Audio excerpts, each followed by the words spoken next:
दोस्तों मुबारक हो, well done. Bharat के एक सीनियर सुप्रीम कोर्ट के वकील ने एक बहुत बड़ा ज़ोरदार धमाकेदार ऐलान किया।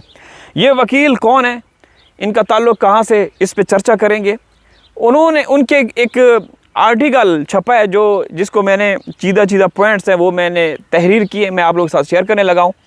देखिए, इससे पहले बड़ी बड़ी शख्सियात सीमा मामले में मैदान में आ चुकी हैं, लेकिन उनको हासिल वसूल कुछ नहीं हुआ। सीमा की आप पहले ये देखें, इसके बाद आप लोगों को बताएंगे। ये देखें सीमा कर क्या रही है, ये देखें, पहले ये देख रहे हैं। वाओ, जस्ट अमेजिंग, क्या बात है, क्या, अरे ओहो, ये देखें, ये 48 साला खातून आउट ऑफ कंट्रोल है। अच्छा, हम उस वकील साहब का जिक्र कर रहे हैं, बहुत बड़े, एक तो एपी सिंह सुप्रीम कोर्ट के वकील हैं, वो तो हमारे जूते की नोक पे, उसको तो सुबह शाम लानते पड़ती रहती हैं। मैं अभी कुछ जो तहरीर है मेरे सामने, मैं वो पढ़ना चाहता हूँ, अभी से लाइक कर दीजिएगा। होशियार हो जाओ सचिन मीना, अब तुम्हारी उल्टी गिनती शुरू हो चुकी है। नितरपाल जो कि इसके पिता हैं, उसके खिलाफ भी अब कानून हरकत में आएगा। कानून के लंबे हाथ अब तुम्हारे गिरेबान तक पहुंचने वाले हैं। अब तक पूरा भारत सिर्फ सीमा हैदर को कसूरवार मान रहा था। ये वकील साहब की जुबानी है, वकील साहब ने जो पॉइंट्स रखे हैं, ठीक है ना, उसने सबसे ज़्यादा जोर सचिन मीना और उसके पिता जो कि हरामखोर हैं उसके ऊपर उसने जोर दिया है कि सबसे ज़्यादा कसूर उनका है।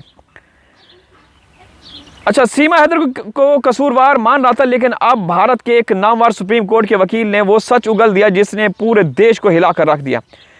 उस वकील साहब का कहना है कि सीमा हैदर से बड़ा मुजरिम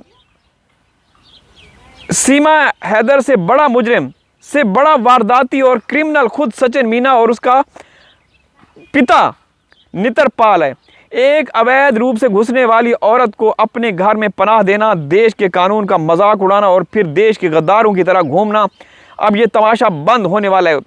इसी हफ्ते में, इसी 4-5 दिनों के अंदर अंदर सुप्रीम कोर्ट ऑफ इंडिया में एक ऐसी पिटीशन दायर होने जा रही है जो सचिन नितरपाल और उनके वकील एपी सिंह की जेल की राह हमवार करेगी। उनके लिए अब बचना नामुमकिन है।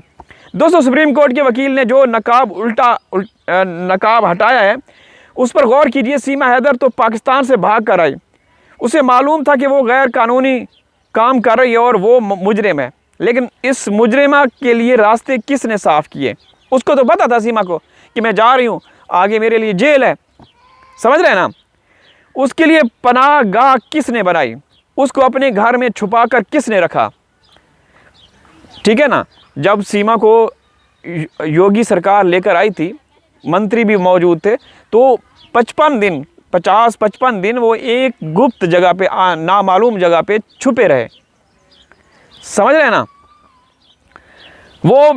वो अच्छा, जिसने छुपा के रखा वो है सचिन मीना और उसका बाप नितरपाल। ये बाप बेटा सीमा से बड़े 420 और क्रिमिनल है। उन्होंने भारत की सिक्योरिटी के साथ खिलवाड़ किया है। एक ऐसी औरत जिसका कोई बैकग्राउंड मालूम नहीं, उसे अपने घर में रखकर उन्होंने देश के साथ गद्दारी की है।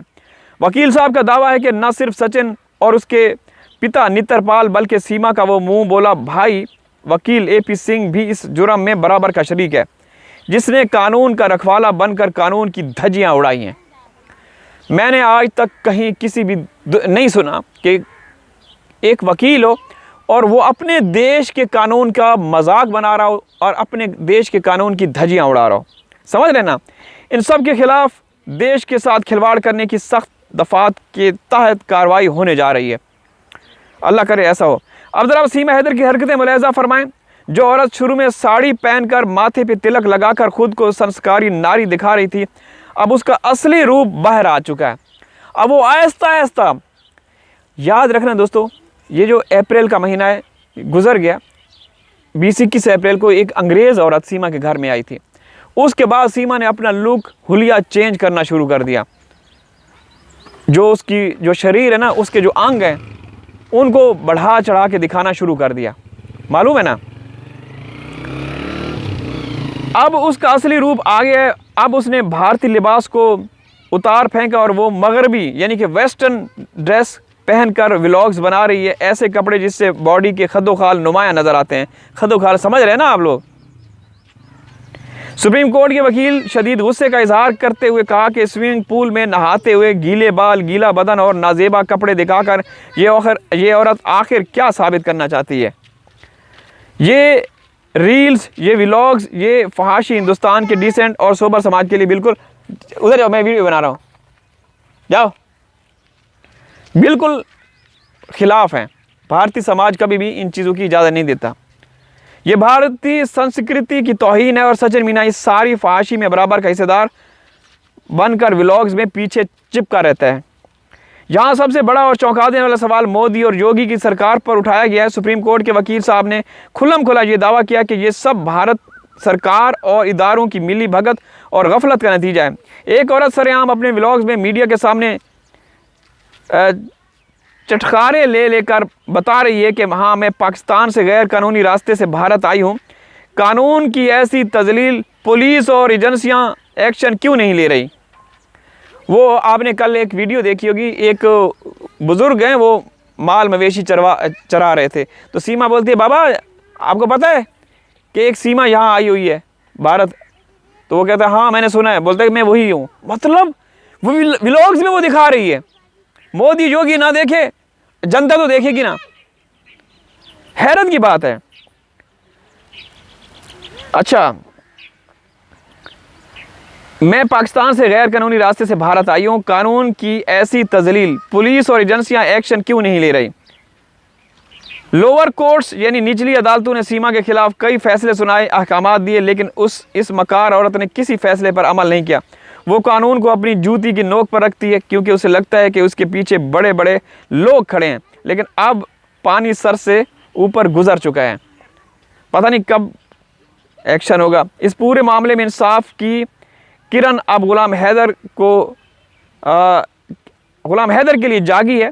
सुप्रीम कोर्ट के उस गयूर और बहादुर वकील का ऐलान है कि वो बहुत जल्द मोमिन मलिक से मुलाकात कर रहे हैं और वो बराह रास्त गुलाम हैदर के साथ राब्ते में भी हैं। उन्होंने वादा किया है कि वो गुलाम हैदर को इंसाफ दिलवा कर रहेंगे क्योंकि हैदर बिल्कुल बेगुनाह है, बेकसूर है। जब ये मकार औरत 4 मासूम बच्चों को लेकर भागी तो हैदर अपनी फैमिली के लिए रोज़ी रोटी कमाने के लिए सऊदी अरब में पसीना बहा रहा था। एक बाप से उसके बच्चे छीन लिए गए और सचिन और नितरपाल की मुजरिम फैमिली इन बच्चों पर अपनी गंदी तहजीब थोप रही है। उन बच्चे, दोस्तों देखें ये जो हरकतें कर रहे हैं आप इनको देखें तो सही।